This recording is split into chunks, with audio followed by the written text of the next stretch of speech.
Hola mi gente.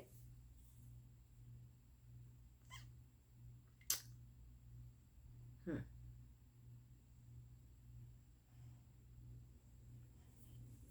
Hola mi gente. It's Kat back again. I am officially beginning the year with some videos and I'm hoping I actually keep it up this year. Um, I had a lot of life changes last year, some not great. My mom passed away, which was awful, and then one of my furry babies also passed away, which was also awful. So I had a really difficult second half of last year. But this has always made me feel good to talk about books and try to talk about books, but I've never quite managed to do it. But I'm going to try now. And I'm going to see how this kind of can be a fun hobby for me and really just help me out to, I don't know, feel good. Um, so if you're here, you might have been someone subscribed before. I had a few subscribers. I I'm I love it. I love booktube and I love like watching people, and I thought it'd be fun to just talk about it. So again, here we go. My reintroduction. I'm Kat. I live in the United States, but I am Puerto Riqueña, Boricua through and through. I'm hoping to retire there. I'm a teacher.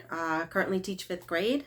I'm getting my master's degree in language and literacy, and I hope to go into either something with publishing, self-publishing, and helping independent writers, or definitely something not quite in the classroom. I do love teaching. I love the children. I absolutely hate the administration and everything that teachers are put through.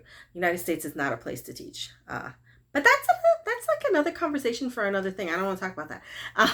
But anyways, so that was. Oh, I love how you can see the. Don't you love how you can see my little pole? It's a little pole I have. I use it for. I use it for my vents to try to reach it because I'm a short person. Pequeña, short.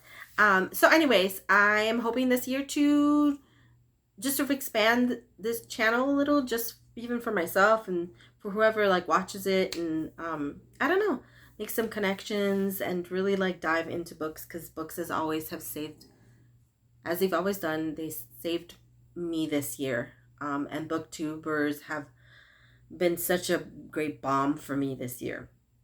So anyways, that was me reintroducing myself. Maybe I'll do one of those about me tags later on. I don't know if anyone, really does those anymore.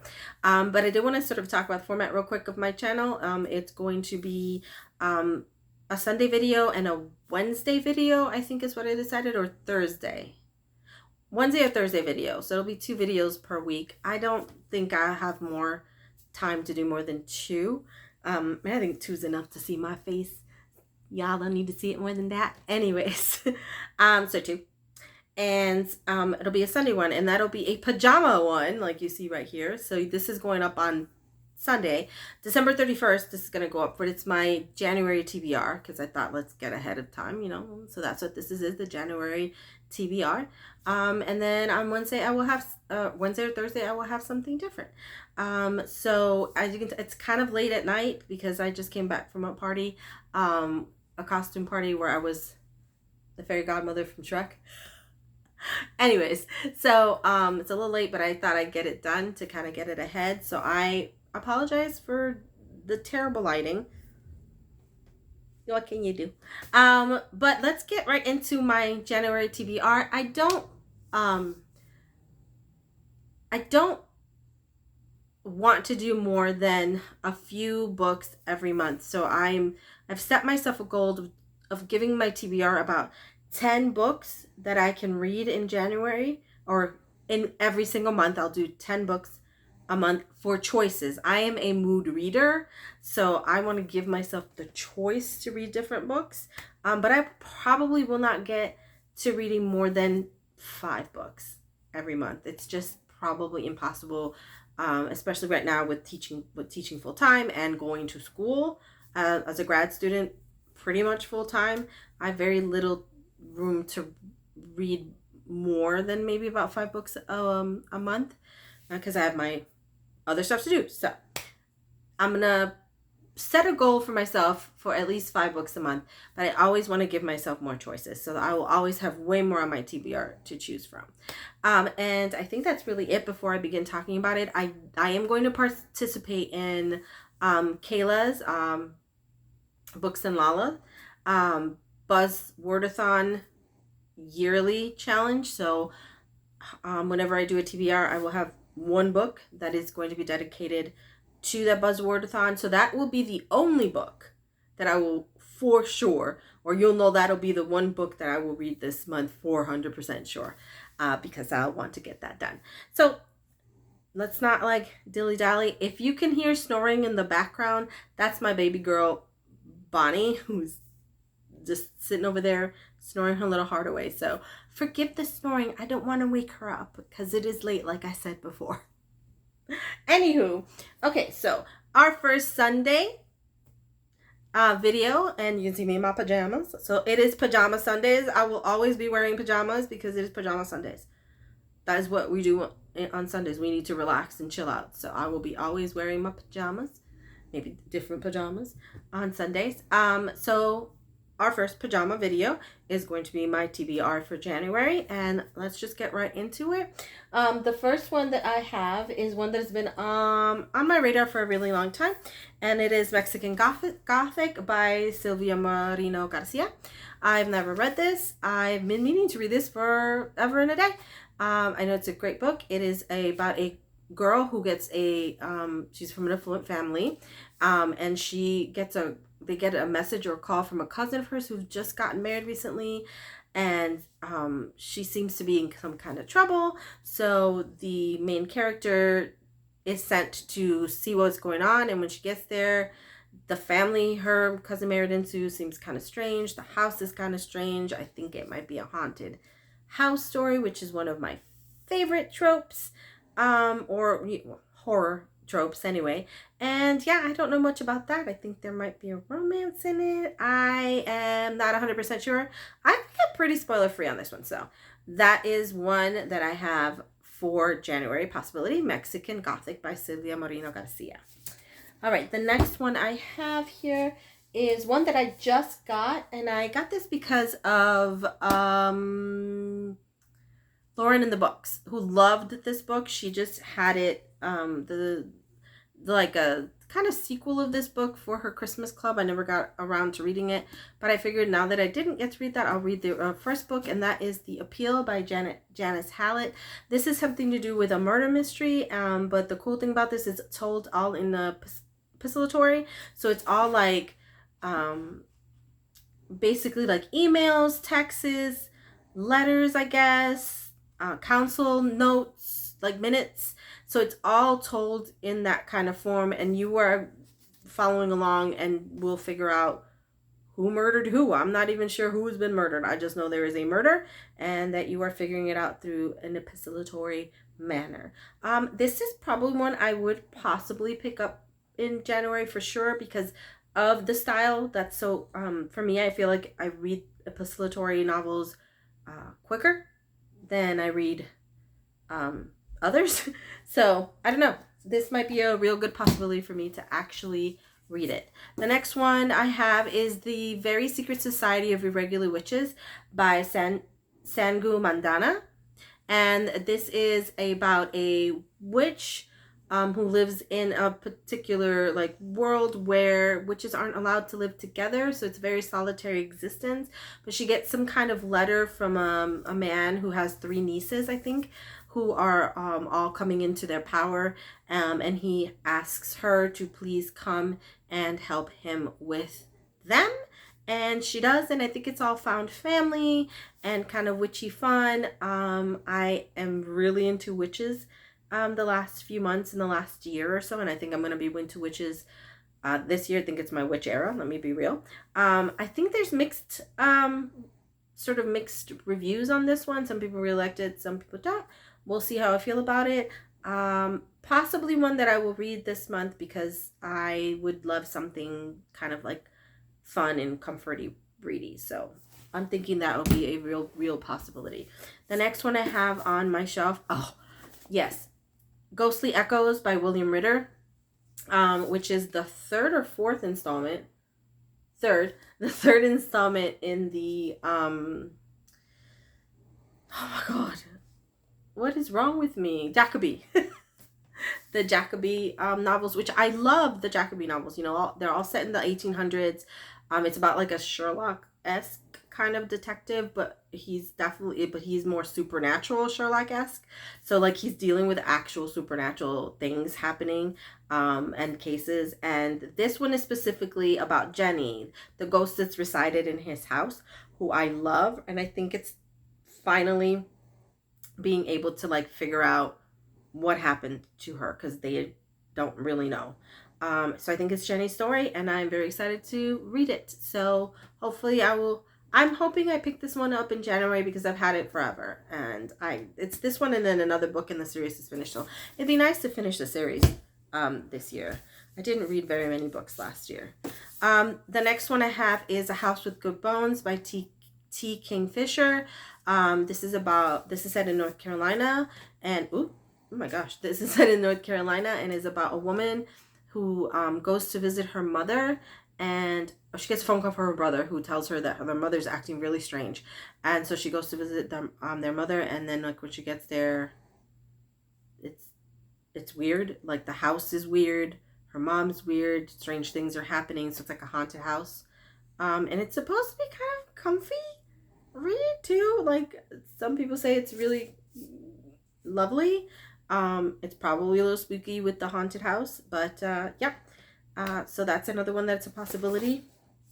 It's short too, so it might be a good one to read. One I will be definitely reading, definitely 100% reading, is Spy Family Volume 4. Yes, Volume 4. I love this manga so much. I don't remember who I heard about it from. Hannah, probably. The Clockwork Reader. She, I think, talked about it in one of her videos a while ago, and then I started picking it up. And I'm only on volume 4, but I love it.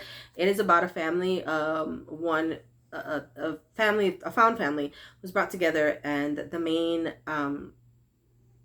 character, he is a spy. And then he has to, for an undercover mission, pretend to have a family. So he picks up a little girl who actually happens to be a telepath. And then together they pick up a woman to pretend to be his wife, who happens to be an assassin. So it's like this awesome family of kind of badass, kick-ass people with different secrets that they're hiding from each other. I am not sure how the dog plays in, but there was, I think at the end of volume 3, they were talking about getting a dog for Anya, which is a little girl. And I think the dog is going to be special. I guess. Is my guess. So I'm definitely going to read this one because it's, really quick read. So I'll get to it. And I love Spy Family. And I think we're on volume 10 out in the world. I really need to catch up. So it'd be good if I did. Another one that I would like to try to read, but I'm not 100% sure that I will, is Jolly Foul Play by Robin Stevens. I usually read one of these a year. I didn't this year because life. But it's about two little girls, Hazel Wong and Daisy Wells, who live in the 1940s. I think this is set, if I remember correctly, 1930s, early 20th century. Let's just leave it at that. And they are probably young, like middle school, high school age. I think they're 14 at this point. And they solve crimes like at school, on like road trips, and so yeah, it's just about them solving crimes together, and it's usually quite fun. I enjoy it. So maybe I'll read this next one. I'm not sure what this one is about. Oh, okay. So one of the new head girls, Elizabeth Hurst, is murdered, and of course they have to figure out who did it. So that is that one right there. Now this is the one that I'm going to read for. This is another one that I'm going to 100%. This is the one we know 100% that I'm going to read, because this is the one that I'm going to read for the Buzzwordathon challenge, and that is There's Something About Sweetie by Sandhya Menon. Now I have read, I think, all the ones before this. So I've read from Twinkle with Love and wait, what's the other one? When Dimple Met Rishi. I loved both of those. I think I loved When Dimple Met Rishi tiny bit more from Twinkle with Love, but I did enjoy both of them. And this is another one from that same author. I don't know if it's in the same universe. I feel like it is. And I don't remember everything about it. Sweetie might be a film person. Oh, no, track athlete. So it's another one about two different characters who are going to meet and probably fall in love, which was what the other ones were about. And I just love these books. I love these books because I love the culture that I get to learn about in other books. I usually really enjoy the characters. There's, some really deep stuff a lot of the time that they're talking about. I don't know. So I am 100% going to read this one. So when I do a wrap up at the end of the month, this will be on my wrap up 100%. So I will let you know how I feel about this one. This one's going to go different spice because I'm definitely reading that one. Another one that I have as a possibility for this month is The Girl Who Drank the Moon by Kelly Barnhill. Now I started reading this one and I got pretty far into it. So it's sort of a finish, but I put it on, so I'm going to have to probably restart it. This is one of the most beautiful covers I've ever seen, ever. I genuinely adore this cover. And this is about a little girl who was left as an offering for a witch, like the town that the little girl was born in, takes one baby because of basically the ridiculous religion, culty sort of religion that this particular town has. They believe they have to sacrifice a baby every year to a witch in the woods, but the witch in the wood doesn't take babies. So, but she happens to take this little baby, Zan, and no, Zan is the witch. So she rescues the baby, who she names, what does she name her? I forget. Oh my God, wait.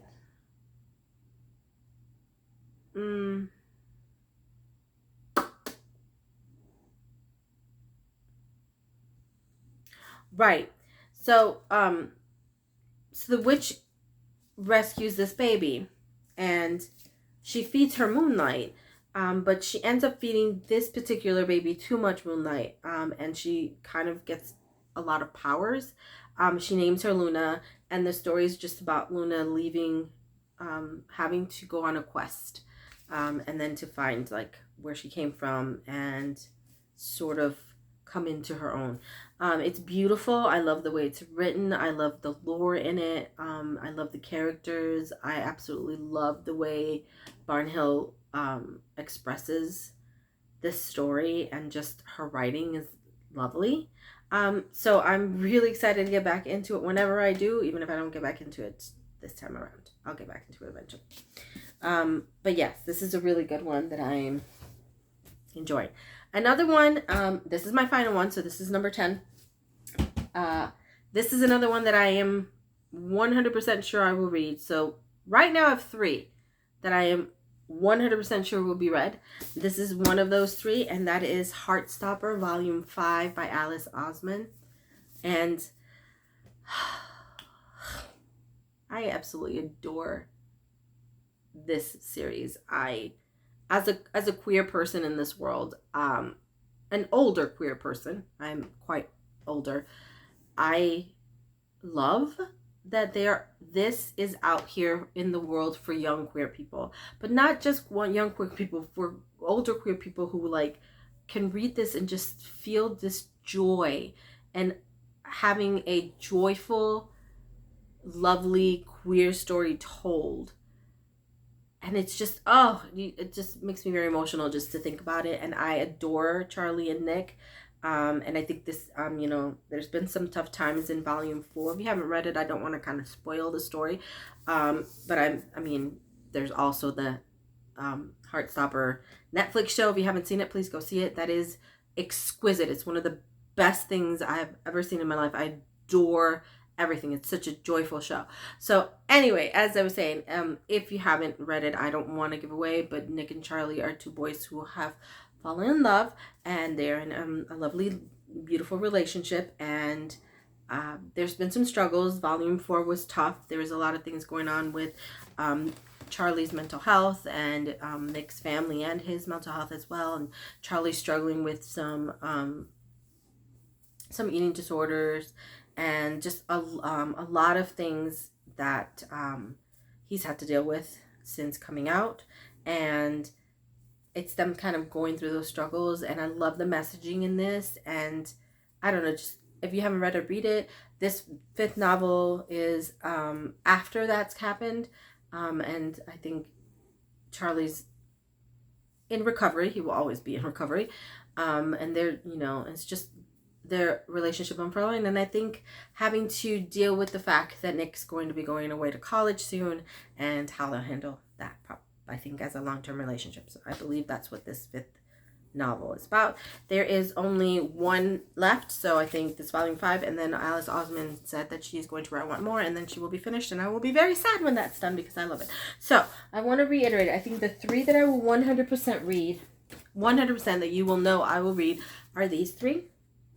These 3 will definitely be read by me, and then the rest is maybe a couple of more. I'm hoping at least 2 more that I can read, and that'll be great. If I read more, that would be excellent.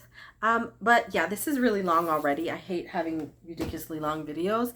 So thank you for coming. Please subscribe wherever the subscribe button is down there. I would love to have more people and to talk in the comments. Please tell me in the comments what your TBR for January kind of looks like. Are you reading any of the same books that I'm reading? Are you interested in any of the books that I'm reading to read? And I hope to see you on Thursday with the next video. Thanks, you guys. Have a great day. Bye.